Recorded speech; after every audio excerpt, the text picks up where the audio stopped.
झारखंड समेत देश भर में रक्षाबंधन की धूम। बहनों ने भाइयों की कलाइयों पर बांधे रक्षा सूत्र। राष्ट्रपति, प्रधानमंत्री, राज्यपाल और मुख्यमंत्री ने दी शुभकामनाएं। अगस्त क्रांति दिवस पर कृतज्ञ राष्ट्र स्वतंत्रता सेनानियों को कर रहा है नमन। मुख्यमंत्री ने विश्व आदिवासी दिवस पर आदिवासी अस्मिता पर दिया बल।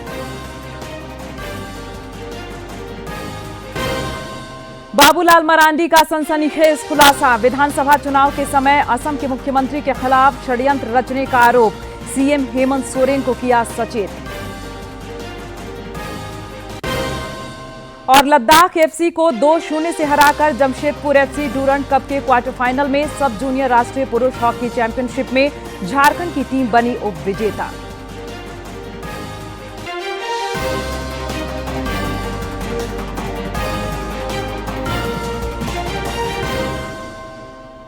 नमस्कार, खबरें झारखंड में आपका स्वागत है। मैं हूं प्रियंका और अब समाचार विस्तार से।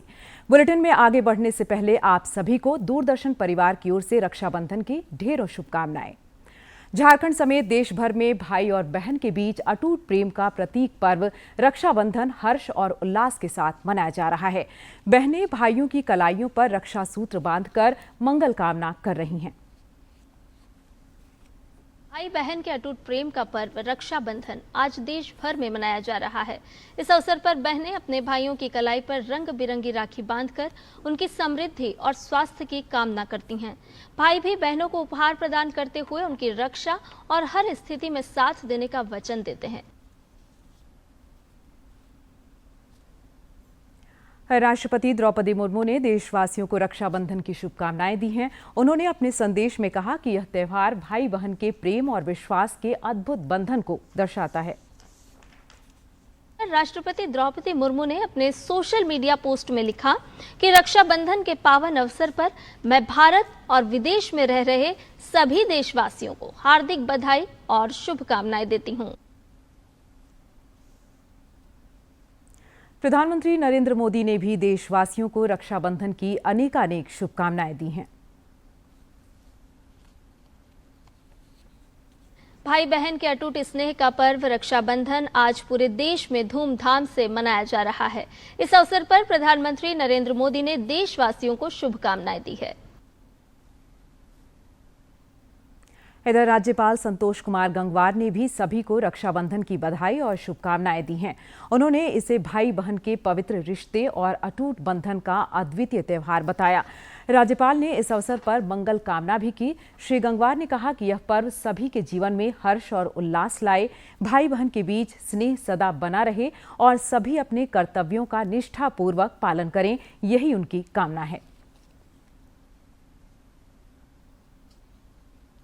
मुख्यमंत्री हेमंत सोरेन ने भी इस खास दिवस की शुभकामनाएं दी हैं। उन्होंने एक सोशल मीडिया पोस्ट में राज्यवासियों को रक्षाबंधन के पावन पर्व की बधाई और शुभकामनाएं दी है।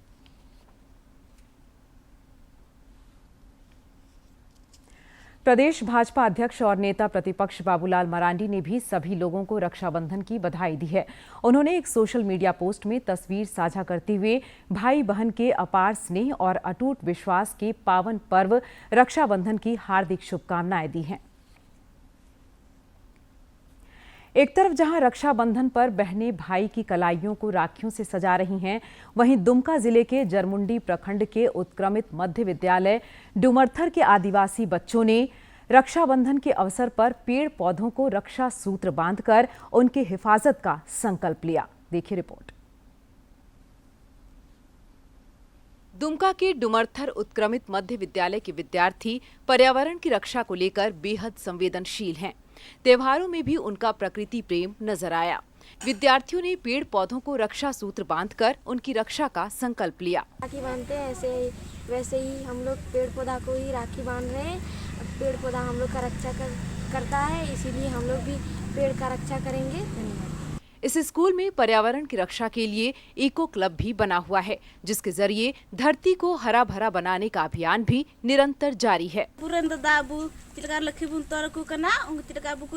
ये बुना रक्षा को मा बुन करना उनका बु दारे बुन तोल दाले जैसे कि दादो पूरा धरती रे रक्षा दा जिरका होए एमो करना उनका के बोले बुन जतो ना तो जतो इंग अपनार को गोर नितुम तेरे ये दोरहोई का दाले उना के धन्यवाद।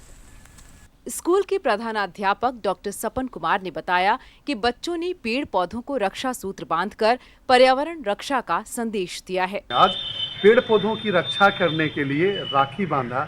आज हमारे बच्चों ने, हमारे विद्यार्थियों ने पेड़ों पर राखी बांध करके उनकी रक्षा करने का संकल्प लिया है। हम आपको बताना चाहते हैं कि पेड़ पौधा जिस प्रकार से हम लोग को शुद्ध हवा देती है, साथ ही पर्यावरण संरक्षण के लिए, वायुमंडल की शुद्धता के लिए काफ़ी आवश्यक है। हम लोगों को जागरूक करने के लिए, समुदाय को जागरूक करने के लिए, अभिभावकों को जागरूक करने के लिए, अपने विद्यार्थियों में पेड़ पौधा के महत्व के बारे में बताने के लिए, साथ ही हमारी जो संस्कृति है, हमारी भारतीय संस्कृति में पेड़ पौधा का अभिन्न स्थान है।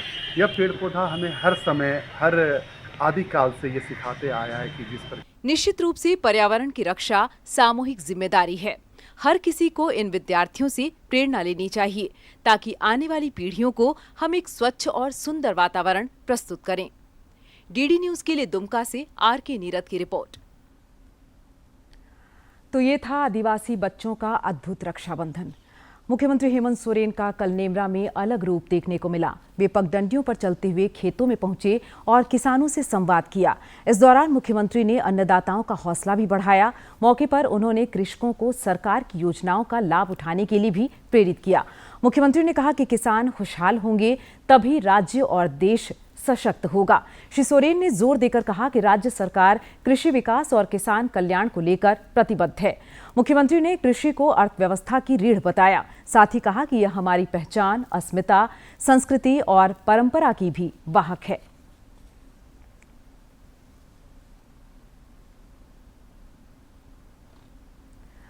मुख्यमंत्री हेमंत सोरेन दिवंगत दिशोम गुरु शिबू सोरेन के श्राद्ध कर्म के सिलसिले में आजकल नेमरा में ही हैं। विधानसभा अध्यक्ष रविंद्रनाथ महतो ने नेमरा पहुंचकर दिवंगत दिशोम गुरु को श्रद्धांजलि अर्पित की। श्री महतो ने मुख्यमंत्री और परिवार के अन्य सदस्यों से मुलाकात कर गुरु जी के निधन पर संवेदना व्यक्त की और ढाढ़स बंधाया।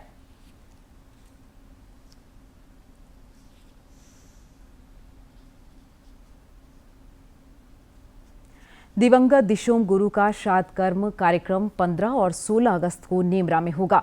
इसे लेकर तैयारियों को अंतिम रूप दिया जा रहा है।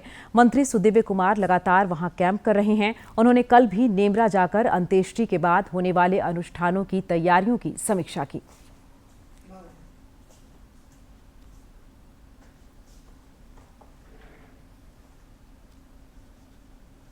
अगस्त क्रांति दिवस पर आज समूचा राष्ट्र स्वतंत्रता सेनानियों को नमन कर रहा है। आज ही के दिन वर्ष 1942 में राष्ट्रपिता महात्मा गांधी ने अंग्रेजों भारत छोड़ो का नारा दिया था।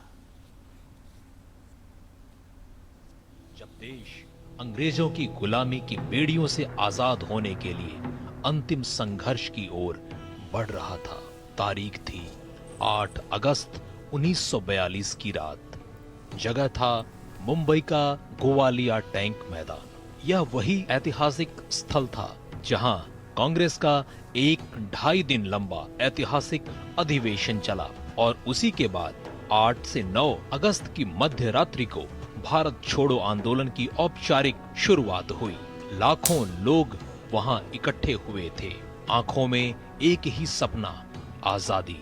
एक 73 साल का बुजुर्ग मोहनदास करमचंद गांधी लोगों के सामने खड़ा हुआ और अपने हाथ उठाकर एक ऐतिहासिक नारा दिया, करो या मरो, और साथ ही भारतवासियों को 2 टूक संदेश दिया, भारत छोड़ो। भीड़ में बिजली सी दौड़ गई। यहीं से अंग्रेजों की सत्ता के आखिरी अध्याय की शुरुआत हो चुकी थी। भारत छोड़ो आंदोलन केवल एक नारा नहीं था, यह एक संकल्प था। अंग्रेजों को यह स्पष्ट करने का कि अब भारत किसी भी हालत में परतंत्र नहीं रहेगा। लेकिन यह आंदोलन अचानक नहीं आया। इसकी पृष्ठभूमि में कई कारण थे। दूसरा विश्व युद्ध चल रहा था और भारत को इस युद्ध में जबरन शामिल किया गया था बिना देश की राय के। अंग्रेजों की यह मनमानी कांग्रेस और भारतीयों के आत्मसम्मान को गवारा नहीं थी। इसी के चलते 14 जुलाई 1942 को वर्धा में कांग्रेस कार्य समिति की बैठक हुई। यह निर्णय लिया गया कि अब अंग्रेजों को भारत छोड़ देना चाहिए। गांधी जी ने कुल 3 भाषण दिए, एक अंग्रेजी में और 2 हिंदी में। अंग्रेजी भाषा में उन्होंने यह ऐतिहासिक नारा दिया, क्विट इंडिया, जिसका हिंदी में अनुवाद था, भारत छोड़ो। इस नारे के पीछे भी एक दिलचस्प कहानी है। गांधी जी चाहते थे यह नारा ऐसा हो जिसमें संकल्प हो, चेतावनी हो और एक शांति का संदेश भी। कई नाम सुझाए गए, लेकिन अंत में यूसुफ मुहर अली ने क्विट इंडिया का सुझाव दिया, जिसे गांधी जी ने तुरंत स्वीकार कर लिया। आंदोलन की तीव्रता का अंदाजा इसी से लगाया जा सकता है कि 9 अगस्त की सुबह ही गांधी जी, नेहरू, पटेल और आजाद चारों नेताओं को गिरफ्तार कर लिया गया। गांधी जी को पुणे के आगा खान महल में नजरबंद किया गया, जहां उनके साथ उनकी पत्नी कस्तूरबा और निजी सचिव महादेव देसाई भी थे। लेकिन दुखद बात यह रही कि आंदोलन शुरू होने के महज एक सप्ताह बाद ही 15 अगस्त 1942 को महादेव देसाई का दिल का दौरा पड़ने से निधन हो गया। गांधी जी इस आघात से टूट गए। भारत छोड़ो आंदोलन पूरे भारत में गूंजा। लाखों लोग जेल गए, हजारों शहीद हुए, पर भारत झुका नहीं। यह आंदोलन वो निर्णायक क्षण था जिसने ब्रिटिश शासन की नींव हिला दी और सिर्फ 5 साल बाद 15 अगस्त 1947 को भारत आजाद हुआ।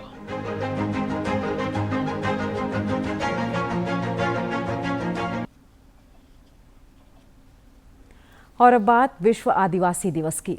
देश और दुनिया में आज विश्व आदिवासी दिवस भी मनाया जा रहा है। प्रधानमंत्री नरेंद्र मोदी के कुशल नेतृत्व में केंद्र सरकार जनजातीय समुदायों के उत्थान के लिए लगातार प्रयत्नशील है।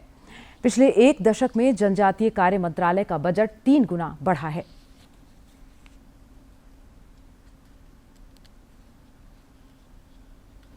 हर साल 9 अगस्त को विश्व आदिवासी दिवस मनाया जाता है। इसका उद्देश्य आदिवासी समुदाय के अधिकारों की रक्षा और उनकी संस्कृति को सम्मान देना है। भारतीय जनजातीय समुदायों की परिवर्तनकारी सशक्तिकरण का उदाहरण पेश करता है। इसका जीता जागता उदाहरण भारत सरकार का जनजातीय कार्य मंत्रालय है।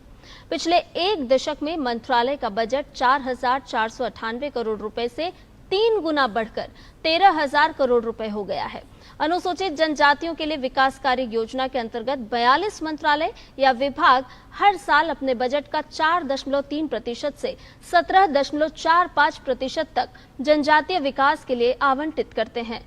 पिछले दशक में DAPSG के तहत 42 मंत्रालयों में कुल जनजातीय व्यय 5 गुना बढ़कर 1,24,908 करोड़ हो गया। इसी क्रम में जनजातीय कार्य मंत्रालय ने अनुसूचित जनजातियों के लिए 50 करोड़ रुपए का वेंचर कैपिटल फंड भी स्थापित किया है। साथ ही IIM, IIT, IFCI और मेटा जैसे प्रमुख संस्थानों के साथ साझेदारी भी की है। शिक्षा की बात की जाए तो वर्तमान में 479 एकलव्य आदर्श आवासीय विद्यालयों में 1.38 लाख जनजातीय छात्र पढ़ते हैं। वर्ष 2019-20 से 2024-25 तक 1.56 करोड़ छात्रों को उच्च शिक्षा के लिए छात्रवृत्तियां मिली हैं। करीब 16,216 करोड़ रुपए छात्रवृत्ति योजना के लिए वितरित किए गए। मई 2025 तक 25.11 लाख जनजातीय परिवारों को वन अधिकार अधिनियम के तहत मान्यता मिल चुकी है। दरअसल वन अधिकार अधिनियम 2006 आदिवासी समुदायों और वनवासियों की पारंपरिक भूमि और वन अधिकारों को कानूनी मान्यता देता है और जबरन बेदखली के खिलाफ सुरक्षा प्रदान करता है।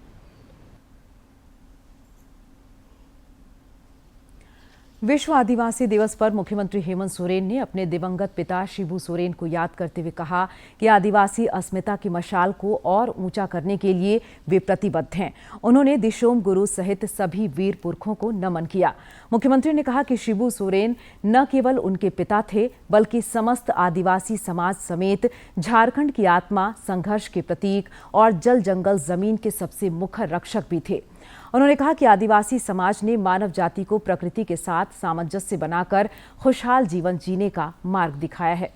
प्रदेश भाजपा अध्यक्ष बाबूलाल मरांडी ने सनसनीखेज खुलासा किया है। उन्होंने एक सोशल मीडिया पोस्ट में पिछले विधानसभा चुनाव के समय असम के मुख्यमंत्री हेमंत बिस्वा शर्मा को साजिश कर फंसाने की कोशिश का आरोप लगाया है। श्री मरांडी ने मुख्यमंत्री हेमंत सोरेन से जानना चाहा कि उन्हें इस बात की जानकारी थी या नहीं। इसका उन्हें खुलासा करना चाहिए। उन्होंने मुख्यमंत्री को ऐसे अधिकारियों से सचेत और सतर्क रहने की भी नसीहत दी। उपराजधानी दुमका में पुलिस ने अंतर्राज्यीय आपराधिक गिरोह के 6 सदस्यों को गिरफ्तार किया है। पुलिस अधीक्षक पीतांबर सिंह खेरवार ने बताया कि ये आपराधिक गिरोह विभिन्न मामलों में वांछित था। पुलिस अधीक्षक ने बताया कि पकड़े गए अपराधियों के पास से हथियार और लूटे गए सामान बरामद किए गए हैं।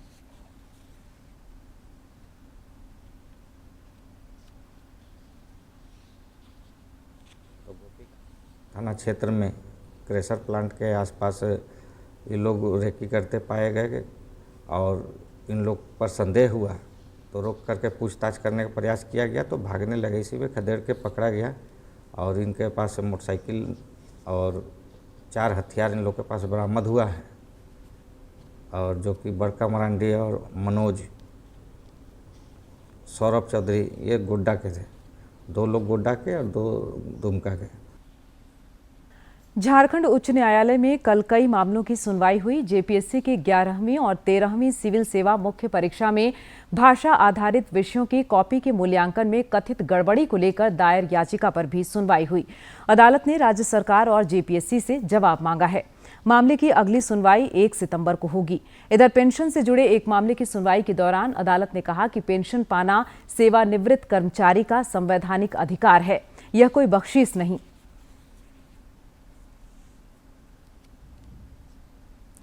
सरायकेला खरसावां स्थित चांडिल स्टेशन के पास आज तड़के 2 मालगाड़ियों के बीच टक्कर हो गई, जिससे कई बोगियां बेपटरी हो गईं। राहत की बात यह रही कि इसमें जनहानि नहीं हुई है। हादसे की वजह से हावड़ा नई दिल्ली रेलमार्ग पूरी तरह बाधित हो गया है और कई ट्रेनों को परिवर्तित मार्ग से चलाया जा रहा है। आद्रा डिवीजन के डीआरएम सुमित निरोला ने बताया कि ट्रैक की मरम्मती की जा रही है।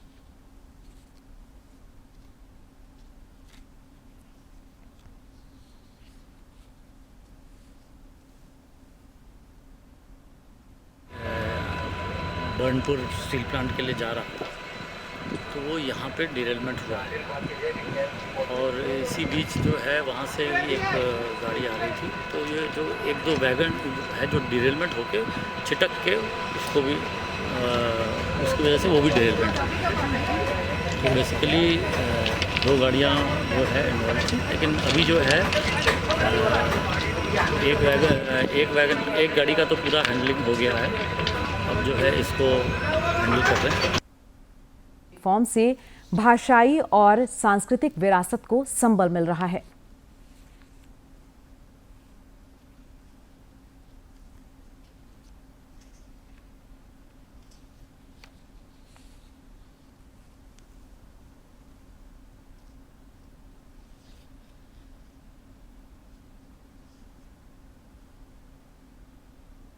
प्रदान कर रहा है।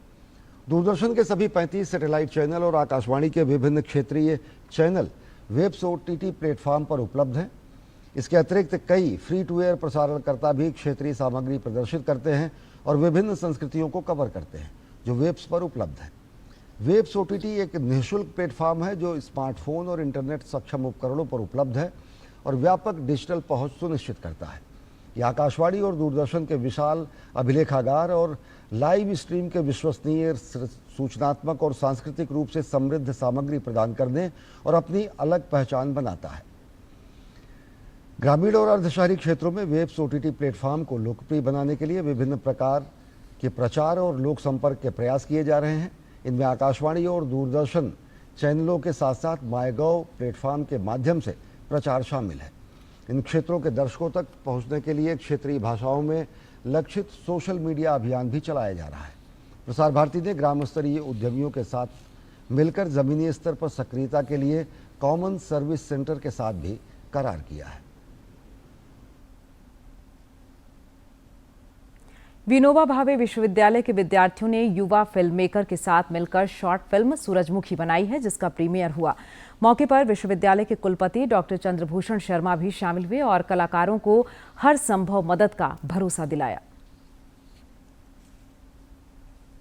हजारीबाग को कलाकारों की धरती कहा जाता है। यहाँ के युवा इन दिनों फिल्म मेकिंग में करियर तलाश रहे हैं। इसी के तहत team Country Roads film production के बैनर तले बनी शॉर्ट फिल्म सूरजमुखी का विनोबा भावे विश्वविद्यालय सभागार में प्रीमियर शो किया गया। मुख्य अतिथि के रूप में शामिल विश्वविद्यालय के कुलपति डॉक्टर चंद्रभूषण शर्मा ने कलाकारों को प्रोत्साहित करते हुए निजी स्तर पर 1 लाख रुपए का चेक प्रदान किया। तो मेरा प्रयास होगा, विश्वविद्यालय का प्रयास होगा कि इस क्षेत्र में काम हो और विद्यार्थी सीखें और करें, ताकि राष्ट्र के स्तर पर कुछ न कुछ बढ़िया काम और एक अच्छी छवि बन सके। Team Country Roads film production के बैनर तले हजारीबाग के युवा बेहद कम खर्च में लघु फिल्म बना रहे हैं। फिल्म निर्देशक सुमित सिन्हा ने मेहनत और काबिलियत के दम पर 20 से अधिक लघु फिल्में बनाई हैं। उन्होंने बताया कि हजारीबाग के सभी क्षेत्र फिल्म शूटिंग के लिए उपयुक्त हैं।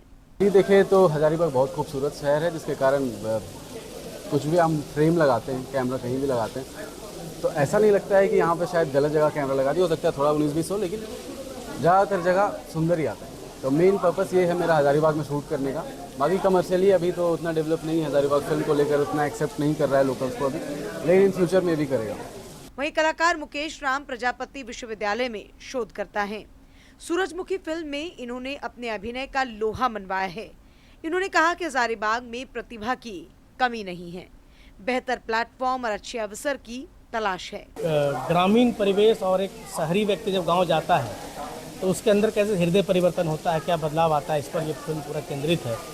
और कैसे लोग अभी ज़मीन से कट जा रहे हैं, संवेदनाओं का पूल है ये फिल्म। अगर देखेंगे तो इसमें हर जगह आपको संवेदना नजर आएगी। तो ये बेहतर संदेश है फिल्म। वर्तमान समय में कला में रुचि रखने वाले युवा फिल्म मेकिंग में करियर की तलाश कर रहे हैं, लेकिन छोटे शहरों के युवाओं को बेहतर मंच न मिलने की वजह से उनकी प्रतिभा छिपी रह जाती है। जरूरत है फिल्म मेकिंग की दुनिया को नया आयाम देने की, ताकि फिल्म मेकिंग में करियर तलाश रहे युवाओं को आर्थिक संबल मिल सके। डीडी न्यूज के लिए हजारीबाग से गौरव प्रकाश की रिपोर्ट। आज विश्व संस्कृत दिवस मनाया जा रहा है। हर वर्ष सावन पूर्णिमा की तिथि को यह दिवस मनाया जाता है। देखिए रिपोर्ट।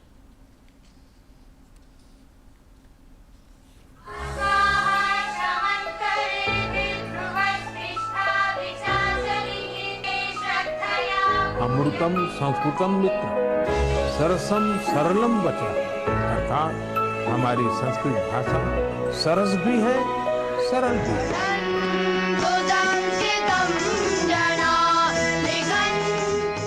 ज्ञान संपन्न, कर्णप्रिय ध्वनि से युक्त और जनमानस को पवित्र करने वाली देववाणी रूप में प्रतिष्ठित संस्कृत भाषा सहस्र वर्षों से अपनी वैज्ञानिकता और सभ्यता संस्कृति के कारण आज भी अपने श्रेष्ठ स्थान को स्थापित किए हुए है। इस भाषा के प्रति अपनी कृतज्ञता और सम्मान दिखाने के लिए और इसके अध्ययन, उपयोग, संरक्षण इत्यादि की भावना के उत्साह के लिए प्रतिवर्ष श्रावण मास की पूर्णिमा तिथि को संस्कृत दिवस मनाया जाता है। संस्कृत केवल परंपराओं की भाषा नहीं है, ये हमारी प्रगति और पहचान की भाषा भी। विविध प्रकार के शैक्षणिक कार्यों के शुभारंभ के लिए श्रावण मास की पूर्णिमा तिथि ऋषियों मुनियों द्वारा शिक्षण सत्र के रूप में स्वीकृत है।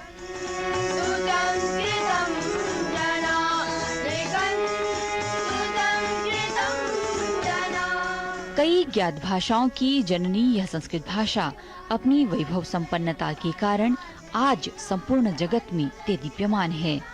आज विदेश के कई संस्थान और विश्वविद्यालय रुचिपूर्वक संस्कृत को अपने पाठ्यक्रमों में सम्मिलित किए हुए हैं।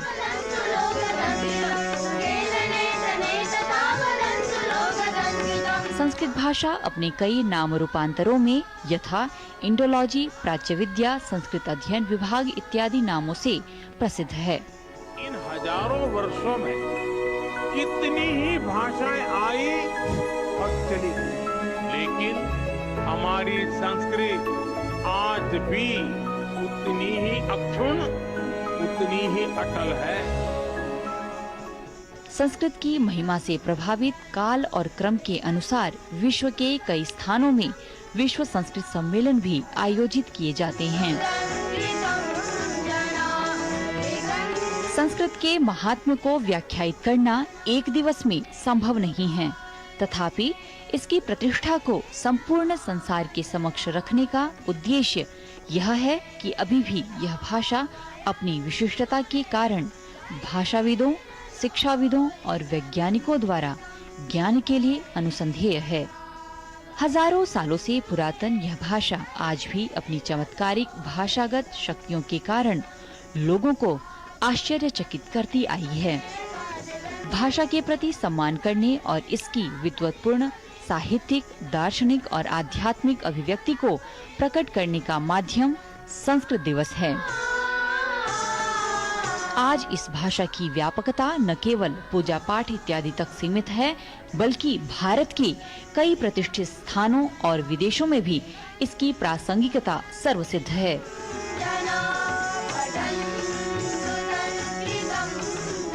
संस्कृत दिवस का यह उद्देश्य है कि यह भाषा ऐसे ही निरंतर अपनी सार्वभौमिकता को सिद्ध करते हुए जनमन को पुण्य और आह्लादित करती रहे।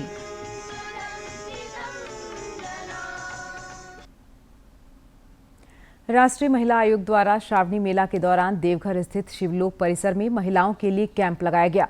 इस कैंप के माध्यम से राष्ट्रीय महिला आयोग की गतिविधियों से आधी आबादी को अवगत कराया गया। कल शिविर के समापन के मौके पर आयोग की सदस्य ममता कुमारी समेत अन्य लोग मौजूद रहे।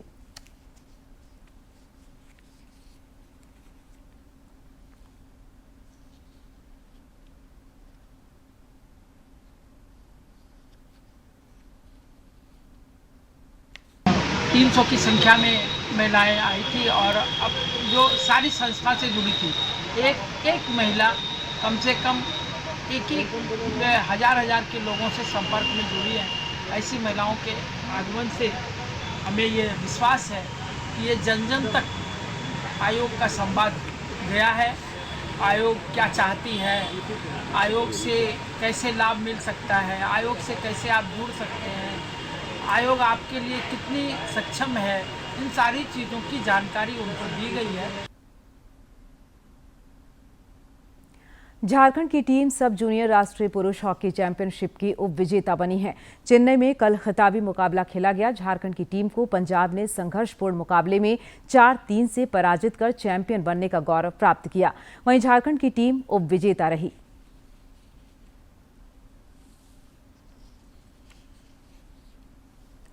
ऑस्ट्रेलिया के साथ 4 मैचों की सीरीज खेलने के लिए भारतीय पुरुष हॉकी टीम कल बेंगलुरु से ऑस्ट्रेलिया के लिए रवाना हुई। भारतीय पुरुष हॉकी टीम ऑस्ट्रेलिया के दौरे के लिए कल बेंगलुरु से रवाना हो गई। टीम ऑस्ट्रेलिया में 15 अगस्त से 21 अगस्त के बीच 4 मैच की सीरीज में हिस्सा लेगी। भारतीय हॉकी टीम की कमान हरमनप्रीत सिंह के हाथों में रहेगी। भारतीय टीम ऑस्ट्रेलिया दौरे पर 15 अगस्त को पहला मुकाबला खेलेगी, जबकि दूसरा मैच 16, तीसरा 19 को और चौथा मैच 21 अगस्त को खेला जाएगा। और अब अंत में मुख्य समाचार एक बार फिर।